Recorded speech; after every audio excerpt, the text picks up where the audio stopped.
গল্পের সুর চ্যানেলে আমি রোমানা নূপুর এখন আপনাদের পড়ে শোনাব বিমল করের লেখা একটি গল্প বিষলতা। ঘরবাড়ি ছোট, কিন্তু আয়োজনটা ছোট নয়। 200 টাকার কেরানি ছেলের পক্ষে ঘটাটা একটু বড়ই। মৃগাঙ্ক আগেই বারণ করেছিল, বেশি ঝামেলা করো না বৌদি, লোকজন নেই, জায়গা বলতে তো 2টো ঘর, একটু বারান্দা, ভীষণ মুশকিলে পড়বে। কথাটা যমুনা কানে তোলেনি। ছেলের অন্নপ্রাশনের আয়োজনটা একটু বাড়াবাড়ি রকমেরই করে ফেলেছে, আর ছেলের মা বাবার চেয়ে কাকাকেই নাস্তানুবোধ হতে হচ্ছে বেশি। এ নিয়ে একটা কেলেঙ্কারিও হতে যাচ্ছিল আর কি। ছোট বাড়িটা ভিড় গিজগিজে, লোকজন আসছে, হই হট্টগোল। বারান্দার এক পাশে রান্না চেপেছে, আর এক পাশে কলাপাতা আর মাটির খুঁড়ি গেলাস। তারই মধ্যে মেয়েদের আসিয়ে যাই, ছাড়ুন, সরুন, শাক কই, দুর্ব কই, এক দঙ্গল অপগণ্ডর ছুটোছুটি হুড়োহুড়ি। মৃগাঙ্কর ঘরটায় দাদার শ্বশুরবাড়ি সম্পর্কের ইনি উনি এবং বহুজন। বৌদির ঘরে মেয়েদের আসর, আর রান্নার তদারকি থেকে শুরু করে মানুষজনের আপ্যায়ন সবটাই মৃগাঙ্কর কাঁধে চেপেছে। হিমশিম খেয়ে যাচ্ছিল মৃগাঙ্ক। যমুনার ওপর চড়ছিল মনে মনে। এমন সময় চোখ পড়ল, উঠোনটায় দাঁড়িয়ে দরজার দিকে তাকাতেই খোলা সদরের চৌকাটের উপর আরেকজনকে দেখা গেল। একটি মেয়ে, সসংকোচ ভঙ্গি। কাছে এগিয়ে যেতেই মেয়েটিকে চিনতে পারল মৃগাঙ্ক। সে চেনা খুশি হওয়ার মতো নয়, আপ্যায়ন করার মতনও নয়, বিস্মিত হবার মতন। মুখে প্রশ্নটা সরাসরি করতে না পারলেও মৃগাঙ্ক যেভাবে তাকালো তার অর্থ, কি চাই আপনার, কাকে চাই? মৃগাঙ্কর মুখের দিকে একটু চেয়ে মেয়েটি বলল, রানীদের এ বাড়ি? রানীদি? মৃগাঙ্ক নামটা কিংবা মানুষটাকে মনে করতে পারল না, মাথা নাড়ল। না, রানীদের বাড়ি এ নয়।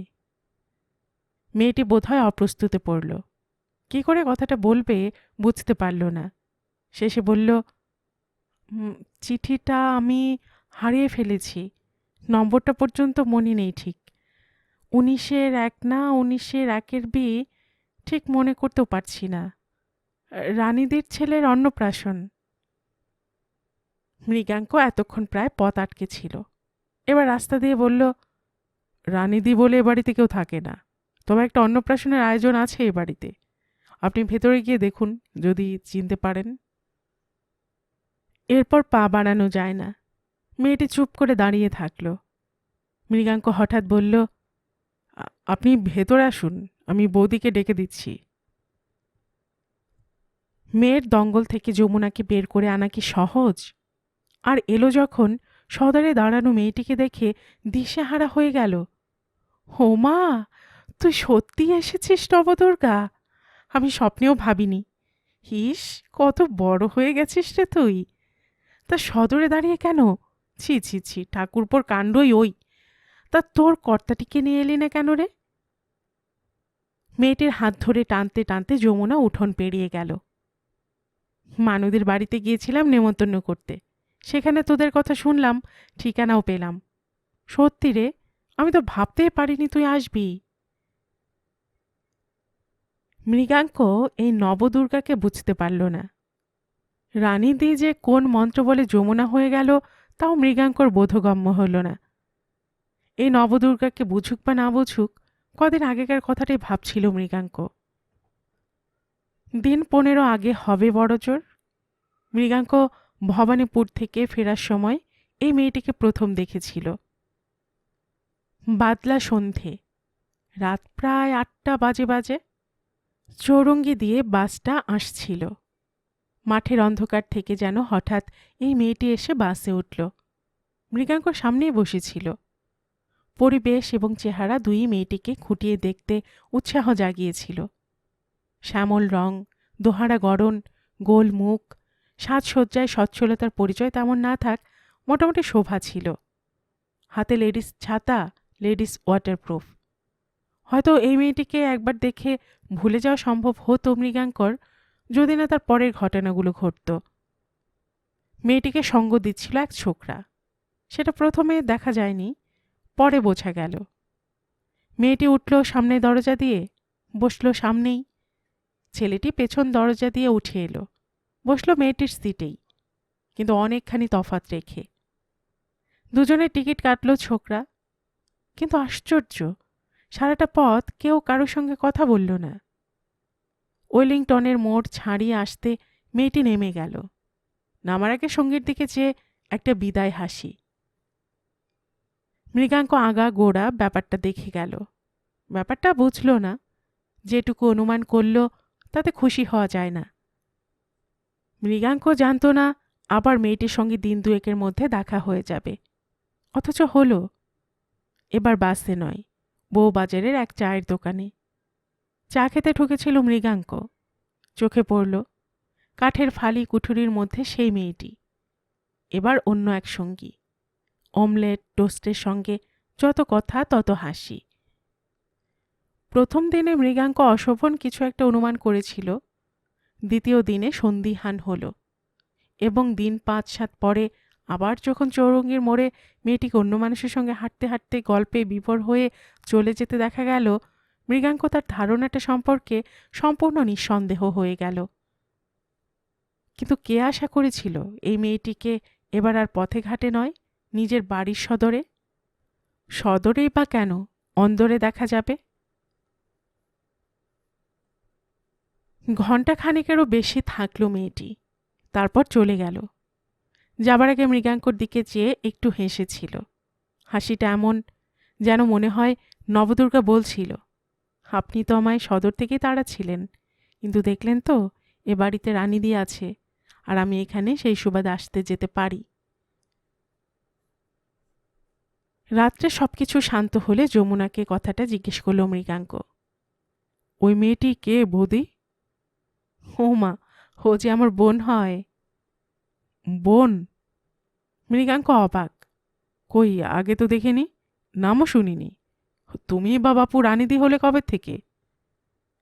সবই কি তোমাদের শুনতে হবে? বিয়ের তো ঠিকুজি কুষ্ঠি মেলাতে কিছু আর বাকি রাখনি, আবার কেন? যমুনা হাসল, বলল তারপর, আমার ছেলেবেলার ডাকনাম রানী।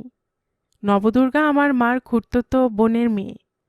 খুব ছেলেবেলায় একসঙ্গে থেকেছি একবার কিছুদিন দেশের বাড়িতে। ও আমার চেয়ে ছোট, বছর ২-৩ তো বটেই। বড় হয়ে আর দেখা সাক্ষাৎ হয়নি। আমরা থাকতাম বর্ধমানে, ওরা কলকাতায়। তারপর কোথায় কে গেল, কার বিয়ে হলো, কে মরল, ইচ্ছে থাকলেও কি আর খোঁজ নেবার উপায় আছে ভাই? নবদুর্গার খবর আমি জানতাম না। সেদিন মানুদিকে নেমন্তন্ন করতে গিয়ে ওর কথা শুনলাম। ওর মা মারা গেছে অনেক দিন, বাবাও মরেছে বেশ কিছুকাল। বড্ড কষ্টে কেটেছে ওদের। বেচারিকে কতকাল দেখিনি, কাছে আছে তাই চিঠি লিখেছিলাম। একটু থামল যমুনা, কি যেন ভাবছিল। দীর্ঘ নিঃশ্বাস ফেলে আচমকা বলল, ওর স্বামী অন্ধ। অন্ধ? মৃগাঙ্ক কেমন একটু চমকে গেল। যমুনা আর কিছু বলল না। এরকম হয়, কোনো কোনো মানুষ সম্পর্কে একটা আগ্রহ প্রবল হয়ে ওঠে। কেন হয় বলা কঠিন। হয়তো আকর্ষণ, হয়তো কৌতূহল, হয়তো সহানুভূতি। নবদুর্গা সম্পর্কে মৃগাঙ্কর আগ্রহও স্বাভাবিকতার মাত্রা ছাড়িয়ে গেল। ভীষণ একটা কৌতূহল বোধ করতে শুরু করেছিল মৃগাঙ্ক। সুশ্রী, অল্প বয়সের মেয়ে, স্বামী আছে এবং অন্ধ স্বামী। আর এই মেয়েটি পথে পথে ছোকরা বয়সী ছেলেদের সঙ্গে ঘুরে বেড়ায়, চা খায়, হাসি গল্প করে। কেন? নবদুর্গা কেমন মেয়ে? ভালো না মন্দ? ভালো বলে মনে করতে পারলে ভালোই হতো, কিন্তু তা যে মনে করা যায় না। নবদুর্গা যে মন্দ, এ কথাই বা জোর করে বলা যায় কি করে? মৃগাঙ্ক ব্যাপারটা উড়িয়ে দিতে চাইল কয়েকবার, কিন্তু পারল না। এবং একদিন কিসের এক অদ্ভুত টানে নবদুর্গার বাড়ি গিয়ে হাজির হল। যমুনার কাছ থেকে বাড়ির ঠিকানাটা জোগাড় করে নিয়েছিল মৃগাঙ্ক। তারপর অফিস ছুটির পর খানিক ঘুরে ফিরে সন্ধ্যের দিকে নবদুর্গার বাড়ি। গলিটা ছোট, তেমনি নোংরা। ঠিকানা মতন বাড়িটাও বাসযোগ্য নয়। মৃগাঙ্ক ভাবছিল কি করবে, কড়া নাড়বে কি না, ডাকবে কি ডাকবে না। এমন সময় দেখা, নবদুর্গা আসছিল, বাড়ির সামনেই মুখোমুখি। চিনতে পারল নবদুর্গা, অবাক হলো আরও বেশি। আপনি? মৃগাঙ্ক থতমত খেয়ে গেল প্রথমটা, তারপর সামনে নিয়ে বলল, এই পথে এসেছিলুম, হঠাৎ আপনার কথা মনে পড়ল। বৌদি একবার খোঁজ নিতে বলেছিল, ভাবছিলুম দেখা করে যাই। নবদুর্গার মুখে একটু হাসির ছোঁয়া লাগল, একটু অন্যমনস্ক। বলল, সময় মতো এসে পড়েছি, না হলে কিন্তু মুশকিলে পড়তেন। কেন? বাড়িতে আমার যিনি আছেন তিনি অন্ধ, সংসারের কোনো খোঁজই রাখেন না, পরিচয় দিলেও বুঝতে পারতেন না। আপনি কে? নবদুর্গার মুখে ম্লান একটু হাসি ফুটল আবার। গ্যাসের বাতিটা সবে তখন জ্বালিয়ে দিয়েছে। সেই আলোয় মৃগাঙ্ক এ হাসির মধ্যে যেন নতুন কিছু দেখল। আসুন, নবদুর্গা বলল। হঠাৎ কেমন একটা অস্বস্তি বোধ করল মৃগাঙ্ক। বলল, থাক, দেখা তো হয়ে গেল, বৌদিকে গিয়ে বলবো। একটু থেমে আবার, এইমাত্র ফিরলেন আপনি, এখন? না না, সে কি, বাড়িতে এসে দরজা থেকে চলে যাবেন? আসুন, ভেতরে আসুন। নবদুর্গার সঙ্গে মৃগাঙ্ক ভেতরে এলো। একটি ঘর, একটু বারান্দা, তারই একটা পাশ ছেঁড়া চট দিয়ে ঢাকা, রান্নাঘর বোধ হয়। সমস্ত জায়গাটা ভীষণ ঠান্ডা, অন্ধকার। পাশের বাড়ির এক ঝলক আলো যা উঠানটায় আছে। পায়ের শব্দে ভেতর থেকে একজন কথা বললে, মায়া নাকি? হ্যাঁ, জবাব দিল নবদুর্গা। জুতোটা খুলতে খুলতে বলল, আমার স্বামী। এই আবহাওয়া, অন্ধকার, নবদুর্গা, নবদুর্গার স্বামী, সব জন্য কেমন লাগছিল মৃগাঙ্কর। লণ্ঠন জ্বালাতে জ্বালাতে নবদুর্গা বলল, একটু দাঁড়ান, বাতি না জ্বাললে বসার আসনও দিতে পারবো না। ঘরের মধ্য থেকে নবদুর্গার স্বামীর কথা শোনা গেল। কে এসেছে, অনাদিবাবু নাকি? না, মায়া জবাব দিল, মৃগাঙ্কবাবু, রানীদির দেওর। কে রানীদি? ওপাশের গলা একটু অন্যরকম। আমার মাসতুতো বোন, সেই যে যার ছেলের অন্নপ্রাশনের নেমন্তন্নে। ও। ভদ্রলোক চুপ করে গেলেন। মৃগাঙ্ককে ঘরে বসিয়ে মায়া বাইরে চলে গেল। লণ্ঠনের আলোয় মৃগাঙ্ক দেখল ভদ্রলোককে। বয়স হয়েছে, সমস্ত মুখে তার ছাপ, বসন্তের দাগে মুখটি ভয়াবহ। খুব সম্ভব চোখ দুটিও তাতে গেছে। কতগুলো সাধারণ কথাবার্তা হলো, কোথায় থাকেন, কি করেন ইত্যাদি। মায়া 2 কাপ চা নিয়ে এলো, 2টো মিষ্টিও। মৃগাঙ্ক না না করলেও শেষ পর্যন্ত একটা মিষ্টি মুখে না তুলে পারল না। চা শেষ করে মৃগাঙ্ক উঠি উঠি করছে, মায়ার স্বামী বলল, বাজনাটা দাও। কোণে রাখা সেতারটা খোলস খুলে এগিয়ে দিল মায়া। কয়েকটা টুংটাং শব্দ শুনে মনে হলো ভদ্রলোক সুর বাঁধতে বসলেন। ঘর থেকে বাইরে এসে মৃগাঙ্ক শুধালো, উনি বুঝি সেতার বাজান? হ্যাঁ, করার মধ্যে শুধু ওই একটি কাজই করেন, সেতার বাজান। মায়ার গলার স্বরটা খুব মধুর নয়, কেমন যেন ক্ষুব্ধ, ঈষৎ কঠিন। মৃগাঙ্ক জুতোটায় পা দিচ্ছে, এমন সময় ভেতর থেকে আবার গলা শোনা গেল, আমার ওষুধটা দিয়ে যাও। মায়া শুনল, সাড়া দিল, আসছি। দরজা পর্যন্ত এগিয়ে দিতে এসেছিল মায়া। মৃগাঙ্কর কি কৌতূহল হলো, শুধল, আপনি কি সন্ধে করেই বাড়ি আসেন? বেশিরভাগ দিন তাই। চাকরি শেষ করে টিউশনিতে যাই, তারপর বাড়ি ফিরি। আপনার কোন অফিস? অফিস নয়, দোকান, চৌরঙ্গীর এক ডিপার্টমেন্টাল স্টোর। নাম আর ঠিকানাটাও বলল মায়া। মৃগাঙ্ক দরজাটা খুলে পা বাড়াচ্ছিল, এমন সময় আবার শুনল, ভেতর থেকে রুক্ষ গলায় ভদ্রলোক হাঁক পারলেন। কই, কি হলো? আমার একরত্তি আফিং, তার জন্য কি শাহজাদের পা ধরতে হবে নাকি? অন্ধকারে মৃগাঙ্ক আর একবার চমকে উঠল। মায়ের মুখটা দেখবার চেষ্টা করল, কিন্তু অন্ধকারে ঠিক ঠাউর করা গেল না। খুব আস্তে গলায় মায়া শুধু বলল, রানীদিকে বলবেন আমি ভালো আছি। মৃগাঙ্কর মনে হলো এটা যেন নিছক পরিহাস। কাকে কে জানে, হয়তো মৃগাঙ্ককেই, হয়তো নিজের ভাগ্যকেই। পথে এসে দাঁড়ালো মৃগাঙ্ক। দিনক্ষণের হিসেব দিয়ে খুঁটিনাটি কথা বলতে হলে অনেক কথা বলতে হয়, তার প্রয়োজন এখানে নেই।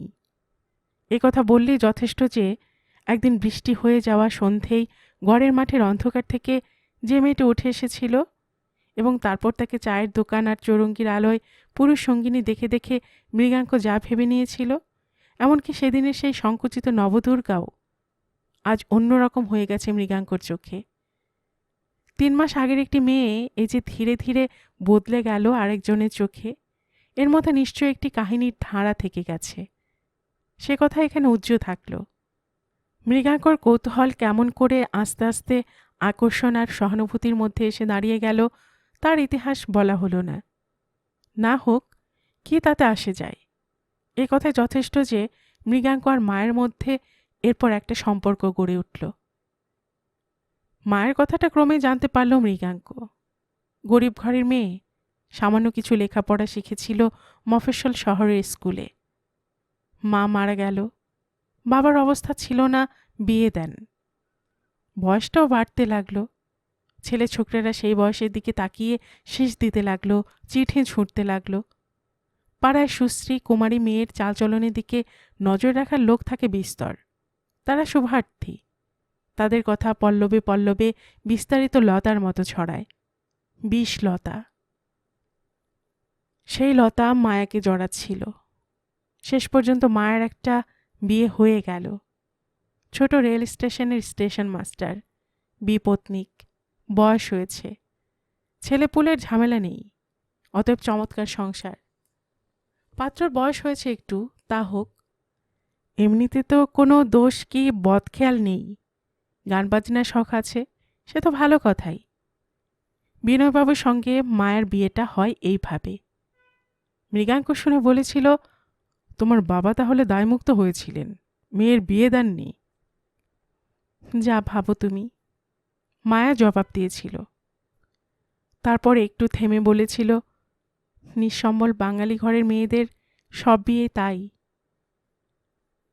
মৃগাঙ্কর মায়ের মধ্যে ততদিনই সম্পর্কটা এই রকমই হয়ে এসেছে, সহজ নিঃসংকোচ।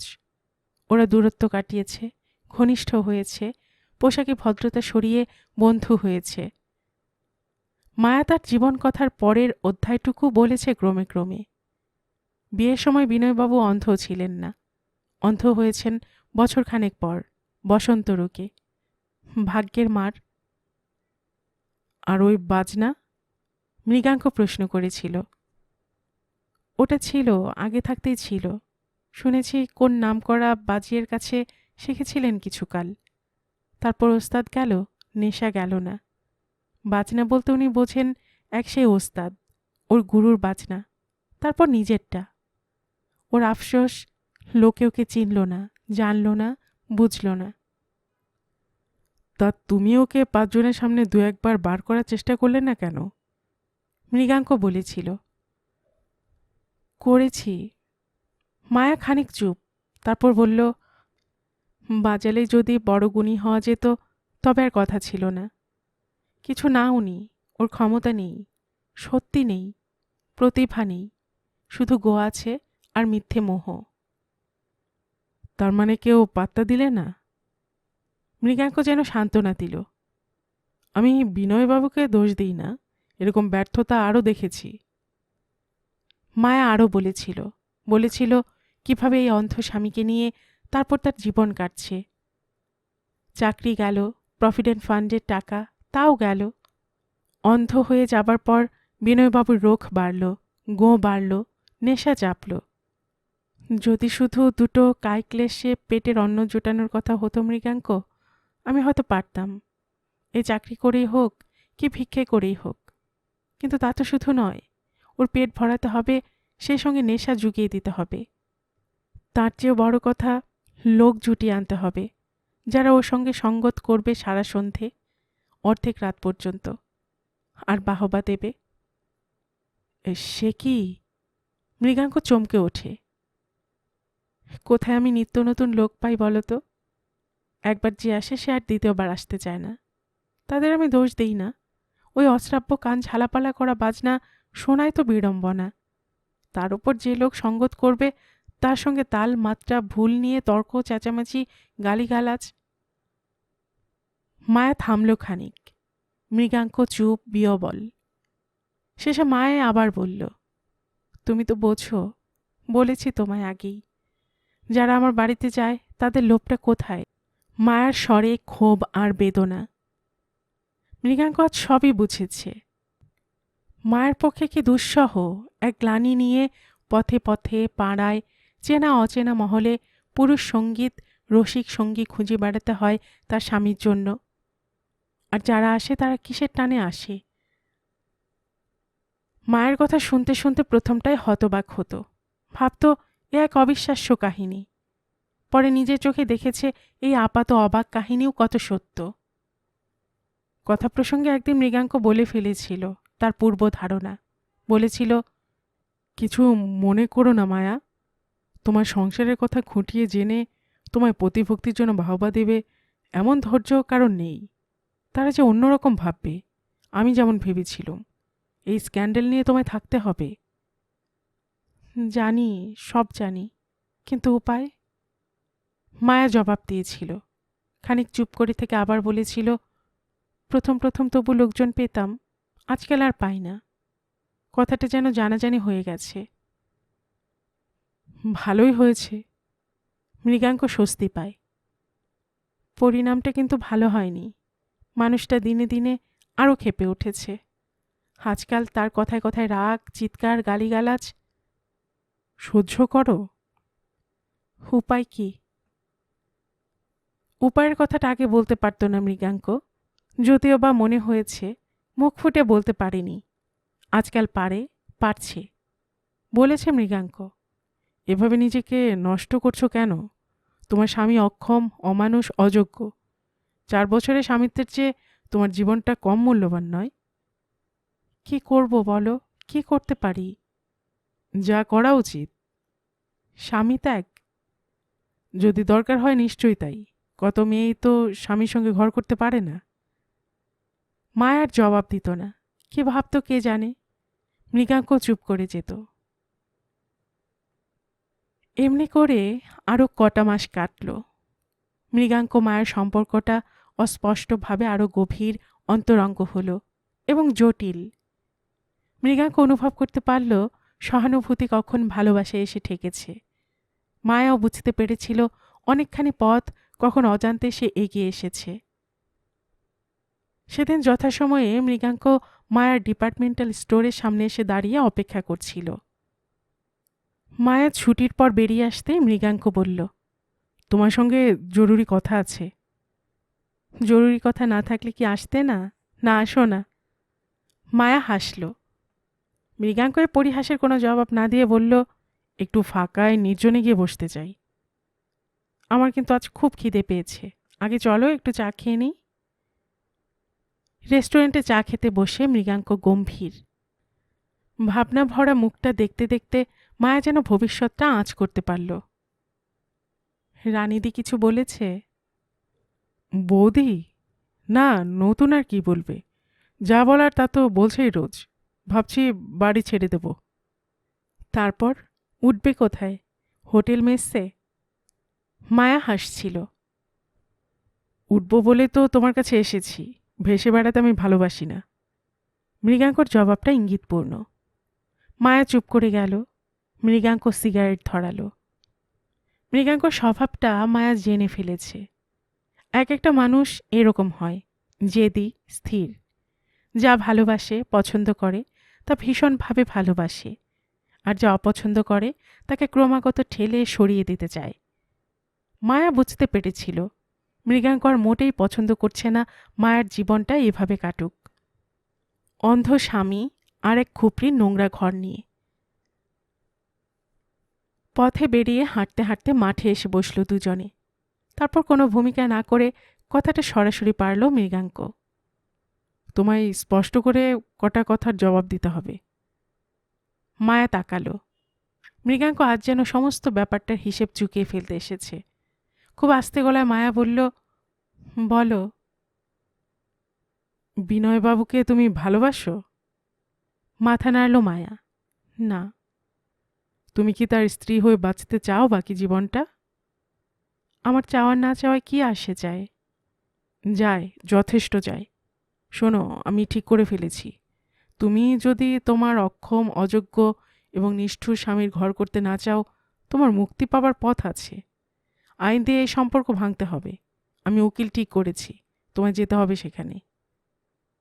মায়া অদ্ভুত চোখে তাকিয়ে থাকলো কিছুক্ষণ মৃগাঙ্কর মুখের দিকে। মুখটা কি কঠিন, কি নিষ্ঠুর। আদালতে যেতে হবে?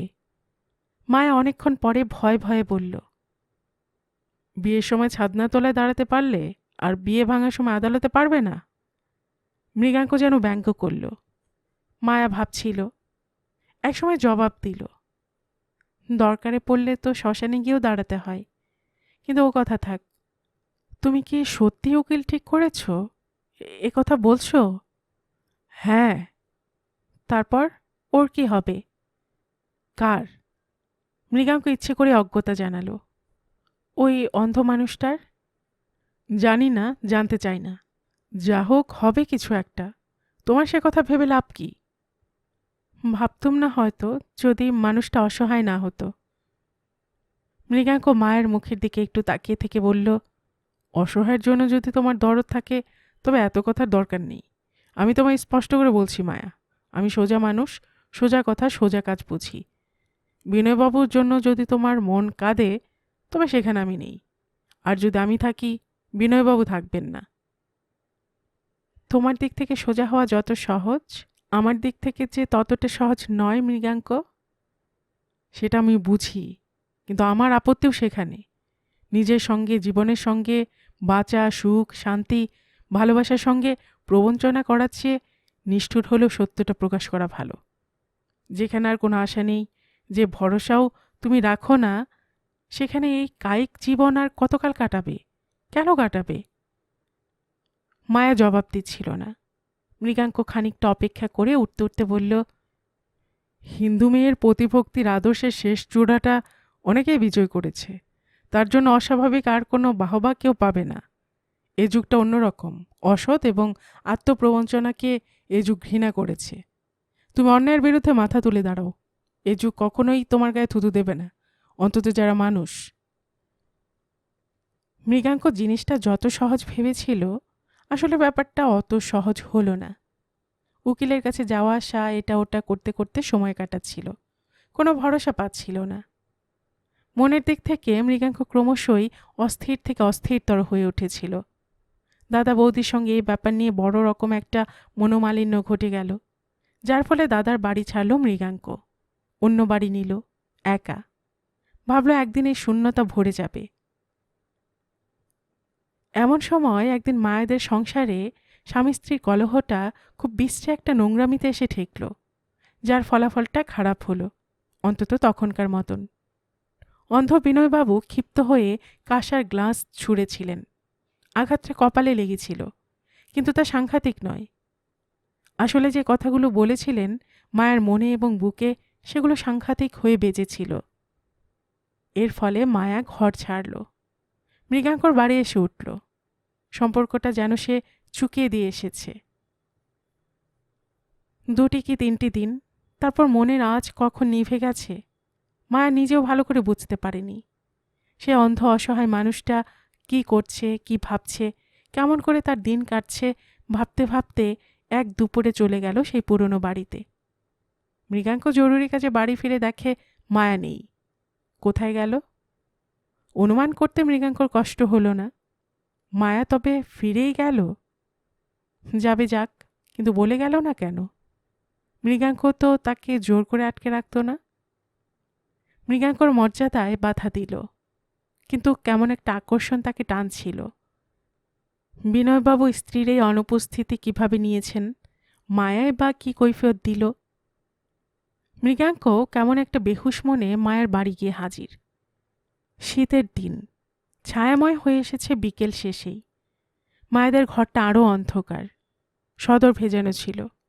আস্তে আস্তে খুলে উঠোনে গিয়ে দাঁড়ালো মৃগাঙ্ক। ঘরের মধ্যে মায়া লণ্ঠন জ্বালছে। মৃগাঙ্ক চুপি চুপি পায়ে আরও একটু এগিয়ে এলো। বিনয়বাবুর কথাটা শুনতে পেল মৃগাঙ্ক। বিনয়বাবু বলছেন, হাসপাতালে তোমায় কি খেতে দিত? কি আর, ওই ভাত মাছ। হেট মুখে লণ্ঠনের বৃষ্টির শীষটা ঠিক করতে করতে জবাব দিল মায়া। ভাগ্যিস তেমন সাংঘাতিকভাবে জখম হয়নি, নয়তো কতদিন যে হাসপাতালের ভাত খেতে হতো। একটু চুপ। বিনয়বাবু বললেন, কলকাতার রাস্তায় বড় ভিড়, একটু সাবধানে পথ হেঁটো। তুমি খুব ভাবছিলে না? আশ্চর্য কাণ্ড। হাসপাতালে গিয়ে তোমার ঠিকানা দিয়ে বলেছিলাম একটা খবর দিতে, ওরা দেব বলেছিল, অথচ দেয়নি। সে কথার আর জবাব নেই। বিনয়বাবু হঠাৎ বললেন, তোমার পায়ের গোড়ালি তাহলে ঠিক হয়ে গেছে? এখন আর খোঁড়াচ্ছ না? সামান্য। তোমার চোখ থাকতে যে কি করে গাড়ি ঘোড়ার গায়ে গিয়ে পড়ো বুঝি না। আমি অন্ধ? আমার হলে তবু কথা ছিল। মৃগাঙ্কর কানে কথাটা কেমন যেন শোনালো, ভীষণ অর্থবহ, ইঙ্গিতময়। একটুর জন্য মৃগাঙ্ক সব ভুলে গিয়ে কি যেন ভাবতে লাগল। মৃগাঙ্ক চলে যাচ্ছিল, কিন্তু মায়া ততক্ষণে উঠোনে এসে গেছে। কে? মৃগাঙ্ক? মায়া আস্তে গলায় ডাকল। ঘরের মধ্যে তখন সেতারে ঝংকার ভেসে উঠেছে। মৃগাঙ্ক দাঁড়ালো। মায়া কাছে এগিয়ে এলো, একেবারে পাশটিতে। কে বলবে না বলবে কিছু ঠিক করতে না পেরে মায়া বোবার মতো বলল, আমি ওকে দেখতে এসেছিলাম। কেমন দেখলে? মৃগাঙ্কর গলায় স্পষ্ট বিদ্রূপ। আমি হাসপাতালের কথাটা মিথ্যে করে বললুম। মায়া ভীষণ অস্বস্তি বোধ করছিল। মিথ্যেই তো তুমি বলো, ওটাই তোমার ধর্ম। মায়া চুপ। কাঁধ থেকে আঁচলটা গায়ে পড়ে গেছে কখন। উঠোনে অন্ধকার, ঘরে সেতার বাজছে। হঠাৎ মায়া যেন ফুপিয়ে ওঠার একটা আবেগ সামলে মৃদু গলায় বলল, মৃগাঙ্ক, তুমি রাগ করতে পারো, কিন্তু বুঝতে পারো না। এ দায়িত্ব যে বড় বিশ্রী, ভীষণ। তোমার কাছে গিয়েও যে লোকটা কি খাচ্ছে কি পড়ছে সে কথা আমি ভুলতে পারি না। আর কিছু নয়, শুধু এই দায়িত্বটুকু কেউ নিক, আমি স্বচ্ছন্দে তোমার কাছে চলে যেতে পারবো। মৃগাঙ্ক কোনো জবাব দিল না। আস্তে আস্তে অন্ধকারে মিলিয়ে গেল। দিন পাঁচেক আর দেখা নেই মৃগাঙ্কর। মায়া অনেক কিছু অনুমান করল, ভাবল। মৃগাঙ্কর বাড়ি গেল, দেখা পেল না। তারপর আচমকা মৃগাঙ্ক এসে হাজির। হঠাৎ যেন অন্য মানুষ হয়ে গেছে। আমি একটা ব্যবস্থা করে ফেলেছি মায়া, তুমি যদি রাজি হও। বলো। তোমরা দুজনে আমার বাড়িতে উঠে এসো। তাতে তোমার লাভ? লোকসানই বা কি? মৃগাঙ্ক হাসল। একপাশে তোমার স্বামী থাকবে, আর একপাশে আমি। একদিকে সংস্কার, আর একদিকে ভালোবাসা, মাঝখানে তুমি। এই পীড়ন অহরহ তুমি ভোগ করো, তারপর যেদিকে তোমার পাল্লা ঝোঁকে। ছেলে মানুষই করো না মৃগাঙ্ক। বাহ, ছেলে মানুষের কি আছে? এটা তো একটা পরীক্ষা। এ পরীক্ষা নতুন করে দেবার আমার দরকার নেই। তুমি তাহলে রাজি নও? অশান্তি বাড়িয়ে লাভ? মৃগাঙ্ক একটু ভাবল, বলল, বেশ, পরীক্ষা না হয় দিও না, অন্য একটা জিনিস তবে দাও। কি? আমার চোখের সামনে থাকো। আমি শপথ করছি তোমার দুর্বলতার সুযোগ নেব না। সামনে একটা অন্ধ স্বামী খাড়া করে রেখে আমার সঙ্গে ইতর সম্পর্ক পাতাও, তাও আমি চাই না। শুধু আমার কাছে থাকো, চোখের সামনে। মায়ের চোখে জল এসে পড়েছিল। বোবা মুখে শুধু মাথা নেড়ে সম্মতি দিল। নতুন বাড়িতে একটা মাস কাটল। মৃগাঙ্ক যেন কেমন হয়ে গেছে। আগে সেই উগ্রতা, সেই অসহিষ্ণুতা আর নেই, বরং ও এখন শান্ত, সংযত। বিনয়বাবুর ওপর মৃগাঙ্কর যেন এতদিন পরে হঠাৎ চোখ পড়েছে। প্রায়ই গল্প করে, বলে, আপনি এবার একটু বাজান তো শুনি। তুমি হঠাৎ এত সঙ্গীত রসিক হয়ে উঠলে যে? মায়া পরিহাস করে জিজ্ঞেস করে। রসিক হতে সময় অসময়ের বাধা নেই, তাছাড়া ভদ্রলোক তো ভালোই বাজান, তুমি যে কেন ছিছি করতে বুঝি না। গান বাজনা তুমি কি বোঝো? কিছু না, যারা বোঝে, যারা সত্যিকারের সমঝদার, তাদের কাছে এবার নিয়ে যাব ওকে। এ অপরিচয় থেকে ওকে আমি উদ্ধার করব। একটি কেলেঙ্কারি তুমি করবে মৃগাঙ্ক। কেলেঙ্কারি? মৃগাঙ্কর বুক থেকে ভীষণ একটা ভয় যেন লাফিয়ে গলায় উঠে এলো। মৃগাঙ্কর কথা মতন কাজ। বিনয়বাবুকে মাঝে মধ্যেই নিয়ে বেরোচ্ছিল এখানে সেখানে, গানের ঘরোয়া আসর আর গুণীদের কাছে। একদিন বেরিয়ে গেল বিকেলে, তারপর আর অনেক রাত পর্যন্ত ফিরল না। গভীর রাতে ফিরল। মায়া উৎকণ্ঠা নিয়ে জেগেছিল। মৃগাঙ্কর বিপর্যস্ত চেহারা। অ্যাক্সিডেন্ট। রাস্তা পেরোতে গিয়ে ট্রামের সঙ্গে ধাক্কা। লাইনের মধ্যে পড়েছেন বিনয়বাবু। হাত ধরে রাস্তা পার করা ছিল মৃগাঙ্ক, তবু কোথা থেকে কি যেন হয়ে গেল। আশা নেই, হয়তো আজকের রাতটা বাঁচবেন আর। পরের দিন বিনয়বাবু মারা গেলেন। শ্মশান থেকে ফিরে এসে মায়া চুপ, মৃগাঙ্ক। অনেক রাত্রে মৃগাঙ্ক শুধু একবার কাছে এসে বলল, মায়া, আমি ভুল করলুম। যদি না রাস্তাটা পেরোবার চেষ্টা করতাম। বিশ্রী লাগছে আমার, মনে হচ্ছে এই কাণ্ডটার জন্য আমিই দায়ী। তুমি দায়ী হবে কেন? মৃত্যু ভাগ্য, ভাগ্যে ছিল, তুমি কি করবে? বুঝি সব, তবু। ও কিছু না, অনেক দুঃখ থেকে ও মুক্তি পেয়েছে। মৃগাঙ্ক নিচু মুখে ঘর ছেড়ে চলে গেল। দুর্ঘটনাটা ঘটেছিল এক শনিবারে। তারপর দেখতে দেখতে কতগুলো শনিবার কেটে গেল, কিন্তু এবারের আবহাওয়া তেমনি থাকল, বড় বেশি বিষণ্ণ, নিষ্প্রাণ। এটা অস্বাভাবিক। মায়াকে দেখলে মনে হতো জীবনে সে অনেক সয়েছে, অনেক শিখেছে বলে এই ঘটনাকেও অক্লেশে সয়ে যেতে পেরেছে। বাস্তবিক মায়ের আচার আচরণে কদাচিৎ এই প্রসঙ্গটা উঠত, বরং বলা যায় কথাটা সে কখনোই উঠাতে চাইত না, পাছে মৃগাঙ্ক এ প্রসঙ্গে অন্য কিছু মনে করে।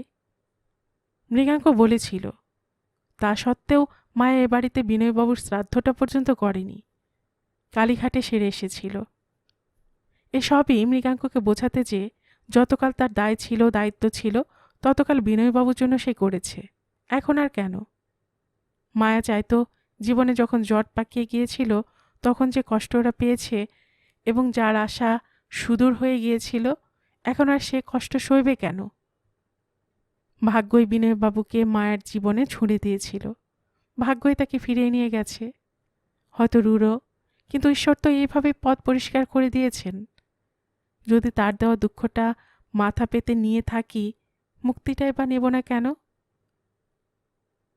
মায়া সহজ হতে চাইতো ধীরে ধীরে এ বাড়িতে আবার জীবনের রং লাগুক, দুটো শব্দ হোক, কিছু হাসি, কথা, গল্প। কিন্তু কি আশ্চর্য, মায়া যা চাইছিল মৃগাঙ্ক তা পারছিল না। মৃগাঙ্ক সেই ঘটনার পর দিন দিন যেন কেমন হয়ে যেতে লাগল, বিষণ্ণ, নিঃসঙ্গ, পীড়িত। মায়া মৃগাঙ্ককে দেখত আর ভাবত। যখন দেখত না তখন অনুমান করবার চেষ্টা করত কেন ও এমন হয়ে যাচ্ছে, কি হয়েছে ওর। মায়ের মনে হতো মৃগাঙ্ক আজও এই আকস্মিক দুর্ঘটনার জন্য বড় বেশি গ্লানি আর দুঃখ নিয়ে রয়েছে। ও হয়তো ভাবছে মায়া তাকে এর জন্য দায়ী করেছে, কিন্তু সত্যিই তো মায়া তা করছে না। বিনয়বাবুকে মৃগাঙ্ক চায়নি, তার মানে এ নয় যে মৃগাঙ্ক তাকে ট্রামের তলায় ধাক্কা দিয়ে ফেলে দিয়ে নিজের পথ করে নিয়েছে, তা সম্ভব নয়। কথাটা তুলব না করেও একদিন মায়া বলে ফেলল, বলল মৃগাঙ্ককে, কি হয়েছে তোমার? আমার? মৃগাঙ্ক চমকে উঠল হঠাৎ। কই, না না, কিছু না। আমায় ফাঁকি দিয়ে লাভ কি? মিথ্যে কথা বলো না, যা হয়েছে বলো। মৃগাঙ্ক ভীষণ ভয় পেয়ে গেছে যেন, তার মুখ চোখ স্বাভাবিকতা হারিয়ে কেমন সাদা হয়ে গেল। কথার জবাব দিতে পারল না। তারপর হঠাৎ চটে উঠল, বলল, আমি মিথ্যেবাদী? কি মিথ্যে বলেছি তোমার কাছে? কোথায় ফাঁকি দিয়েছি তোমায়? মায়া মৃগাঙ্কর এরকম আচরণ প্রত্যাশা করেনি। ভীষণ অবাক হয়ে গিয়েছিল। মৃগাঙ্ক আর সামনে বসে থাকেনি, উঠে চলে গিয়েছিল। পরে আবার একদিন মায়া মৃগাঙ্কর মনটা যখন মোটামুটি ভালো তখন শুধালো, তোমার শরীর কি ভালো যাচ্ছে না? কেন? খুব শুকিয়ে যাচ্ছ দিন দিন। চোখ মুখ দেখলে মনে হয় যেন রাতে ঘুমাও না। খুব একটা দুশ্চিন্তা নিয়ে আছো। মৃগাঙ্ক মায়ের চোখের দিকে এক পলক চেয়ে মুখ ফিরিয়ে নিল। তারপর বলল, আমায় কি অসুস্থ দেখাচ্ছে আজকাল? হ্যাঁ, তুমি একটা রোগে পড়বে এরপর। খানিকক্ষণ আর কথা নেই। তারপর মৃগাঙ্ক বলল খুব ঝাপসা গলায়, ও কিছু না, অফিসের একটা গন্ডগোলে জড়িয়ে পড়েছি, মনটা একটু অস্থির রয়েছে। এইভাবে আরও কিছুদিন কাটল। মায়া তবু মৃগাঙ্কর মনের ধরা ছোঁয়া পেল না। মায়ের কাছেও ব্যাপারটা ক্রমশই অস্বস্তিকর হয়ে উঠছিল।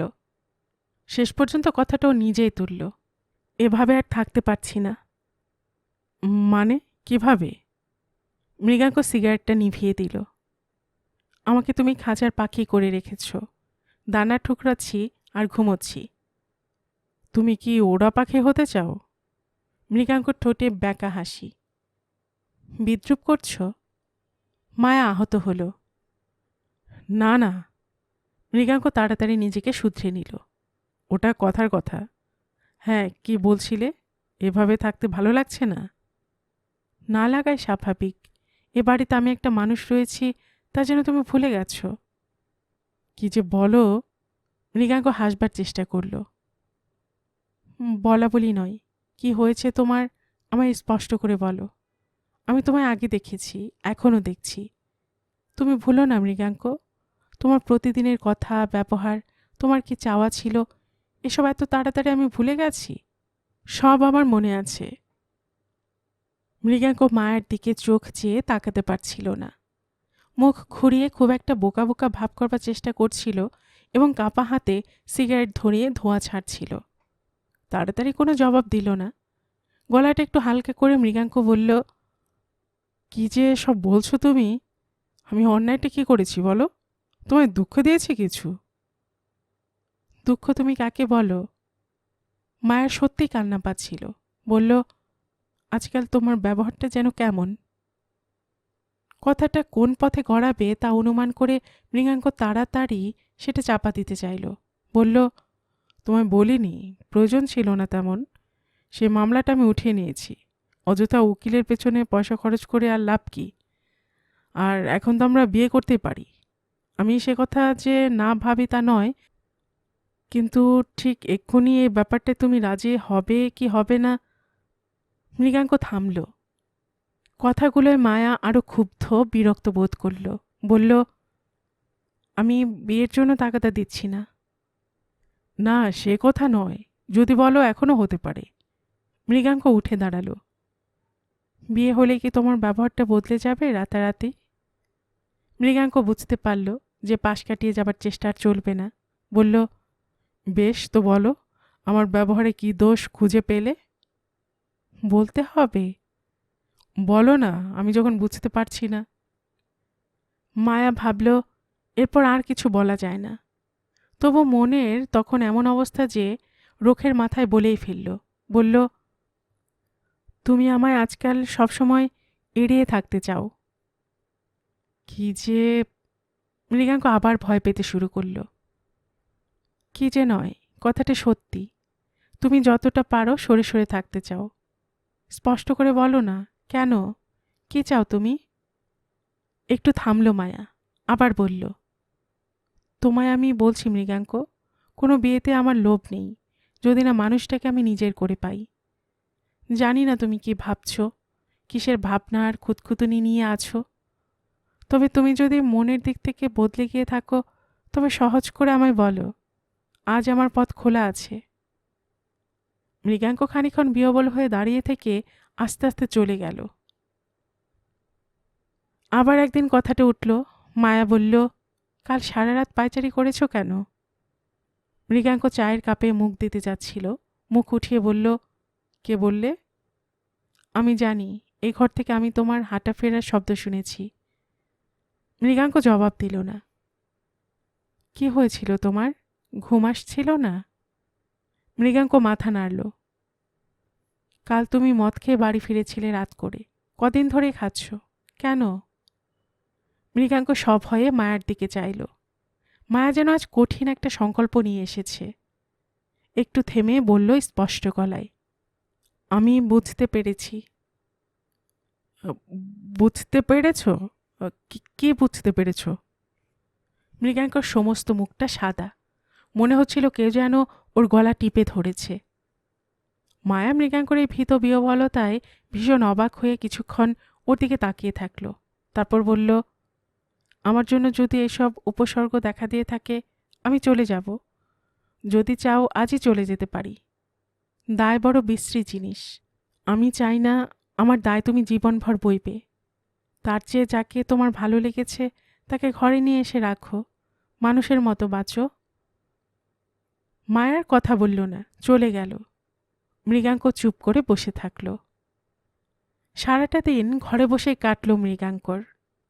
সেই একই কথা ভেবে ভেবে মাথার শিরাগুলো ছিঁড়ে যাবার মতন হয়ে যন্ত্রণা দিতে লাগল। চোখের কোলে একরাশ আলপিন যেন ফোটানো রয়েছে, এমনি ব্যথা, তাকাতে পর্যন্ত পারছিল না। সন্ধ্যা শেষ হল। মায়াও আজ এ ঘরে আর এলো না। বিছানায় চুপচাপ শুয়ে থাকল মৃগাঙ্ক, বাতিটাও জ্বালল না। ভাবছিল মৃগাঙ্ক, আবার সেই ভাবনা, আমি কি মায়াকে ভালোবাসিনি? বেসেছি। একটা মানুষ যতটা ভালোবাসতে পারে একটা মেয়েকে, তার চেয়ে এক বিন্দু কম নয় আমার এই ভালোবাসা। শখের নয়, দুর্বলের নয়। আমি মায়াকে স্ত্রী করে পেতে চেয়েছিলাম, কিন্তু তার উপায় ছিল না। মায়ের স্বামী ছিল, যে স্বামী অন্ধ, অপদার্থ, অযোগ্য। মায়াকে যে গ্লানির পথে নামিয়েছে, নির্যাতন করেছে, এই লোকটাকে আমি ঘৃণা করতাম, মনে প্রাণে ঘৃণা। ও আমার শত্রু ছিল। ও না থাকলে মায়াকে আমি পেতে পারতাম। লোকটা এক বাধার মতন ছিল, অনড়। সে যাবে না, আর মায়াও শুধু অসহায় একটা লোকের খাওয়া পড়া থাকার কথা ভেবে কিছুতেই তাকে সরিয়ে দিতে পারছিল না। মায়ের এই দুর্বলতা আমায় অস্থির, অধৈর্য করে তুলত। সে কেন এত বড় অন্যায় সহ্য করবে? কেন মানুষ তার ভাগ্যের ভূতটাকে ধাক্কা দিয়ে পথে ঠেলে ফেলে দিয়ে চলে যেতে পারবে না? আর ওই অন্ধ অপদার্থটা কেন আমাদের জীবনের মাঝখানে দাঁড়িয়ে থাকবে? তা বলে আমি আমি না না, সেরকম কোনো ইন্টেনশন সত্যি আমার ছিল না। বিনয়বাবুকে মেরে ফেলবো, তাকে ট্রামের চাকার তলায় ফেলে দেব ধাক্কা দিয়ে, এরকম সত্যি আমি কিছু ভাবিনি। তবে কেন ওকে আমি রাস্তায় বের করে নিয়ে যেতাম? কেন কেন? অন্ধকারে বালিশের বুকে মুখ লুকিয়ে মৃগাঙ্ক যেন সাংঘাতিক একটা প্রশ্নর আঘাত থেকে বাঁচতে চাইল। তারপর মনে মনে বলল, স্বীকার করছি, আমি অদ্ভুত একটা হিংসা বোধ করছি। আমার ইচ্ছে হতো ওকে, ওই অন্ধটাকে গাড়ি ঘোড়ার চাকার তলায় ফেলে দিই, ও মরুক, আমাদের পথ পরিষ্কার হোক। হ্যাঁ, আমার ইচ্ছে হতো, কিন্তু বাস্তবিক আমি তা করিনি। ইচ্ছে তো কত রকমেরই হয়। কাউকে খুন করতে ইচ্ছে হওয়া মানে তাকে খুন নয়। কিন্তু সেদিন কি যেন হয়ে গেল। ট্রামটা আসছিল, আমি বিনয়বাবুর হাত ধরেছিলাম এক হাতে, আর এক হাতে তার সেতার। ফুটপাত থেকে নেমে রাস্তা যখন পেরোচ্ছি, আমিও জানতাম না ট্রামটা আসছে। বড় কাছাকাছি যখন ট্রামটা আমি দেখতে পেলাম, ভয় পেয়ে গিয়েছিলাম, বিমোড় হয়ে গিয়েছিলাম। পিছু ফিরব না টপকে পেরিয়ে যাব লাইন, ভাবতে না ভাবতেই আমি বিনয়বাবুর হাত ছেড়ে দিয়ে পলকে লাইন টপকে গেলাম। বিনয়বাবুকে আমি চাকার তলায় ঠেলে দিয়েছি?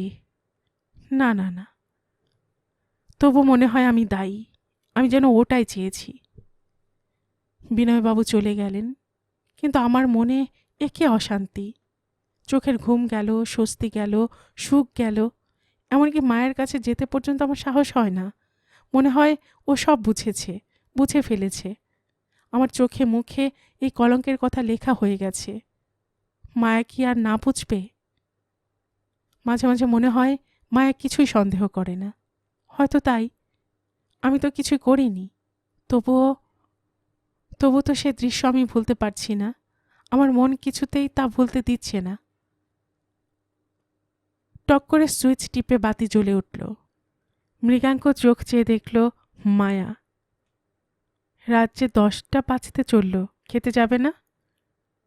কাছে এগিয়ে আসতেই মায়ের চোখ পড়ল মৃগাঙ্কর মুখে। সে মুখ যেন মানুষের নয়। মৃগাঙ্কর 2 চোখ বেয়ে জল গড়িয়ে পড়ছে। মায়া অবাক, তার মুখে কথা আসছিল না। শেষে অনেক কষ্টে বলল, কাঁদছ? কি হয়েছে? মৃগাঙ্কর মুখে জবাব নেই। মায়া ওর মাথার কাছে এসে বসল। মুখে হাত দিয়ে একটু জল আঙুলে মেখে নিল। কি হয়েছে তোমার? মৃগাঙ্ক হঠাৎ ছেলে মানুষের মতো ফুপিয়ে মায়ের হাত দুটো নিজের মুখের উপর চেপে ধরল। এই সময়ে এই আবেগ থামল। মৃগাঙ্ক বলল, একটা কথা আমায় বলবে মায়া? বলো। তুমি কি মনে করো বিনয় বাবুকে আমি ধাক্কা দিয়ে ড্রামের তলায় ফেলে দিয়েছি? চমকে উঠল মায়া। এরকম অবাক জীবনে আর হয়নি সে। বুকটা তার কেঁপে উঠল। গলার কাছে অদ্ভুত একটা ভয় এসে জমল। অনেক কষ্টে নিজেকে সামলে নিয়ে মায়া বলল, আমি তা ভাবতে যাব কেন? তুমি তো মানুষ। একটা মেয়েকে পাওয়ার জন্য একটা অন্ধকে ট্রামের চাকার তলায় ফেলে দেওয়া? না, না, না, এ কাজ তুমি পারো না, কোনো মানুষই পারে না। মৃগাঙ্ক অনেকক্ষণ চুপ করে থেকে শেষে বলল, কেউ জানে না মানুষ কখন কি পারে আর না পারে। তবে মৃগাঙ্ক হঠাৎ চুপ করল। কি? মায়া তাকালো। আমি জানি একটা জিনিস মানুষ পারে না। তোমার ভালোবাসার জন্য আরেকটা মানুষকে তুমি ঘৃণা করার কথাও ভাবতে পারো না। মায়া আরও খানিক বসে থেকে আস্তে আস্তে উঠল। মৃগাঙ্ক বলল, কি আশ্চর্য মায়া, একদিন ভাবতুম তোমাকে পেলে আমি সুখী হব। আজ দেখছি তুমি একা একটি মেয়ে শুধু নও, তুমি একটা গোটা মনুষ্যত্ব। তোমার মধ্যে আমি আছি, বিনয়বাবু আছে, অসংখ্য মানুষের হয়ে তুমি আছো। এই মনুষ্যত্বের মুখোমুখি দাঁড়াবার সাহস আর আমার নেই। মায়া চলে যাচ্ছিল। মৃগাঙ্ক ডাকল। মায়া মৃগাঙ্কর চোখে চোখে তাকালো, থামল একটু, তারপর কি যেন বলবার চেষ্টা করল, পারল না। ঘর ছেড়ে চলে গেল। মৃগাঙ্ক অনেকক্ষণ চুপচাপ দাঁড়িয়ে থেকে ঘরের আলোটা নিভিয়ে দিল।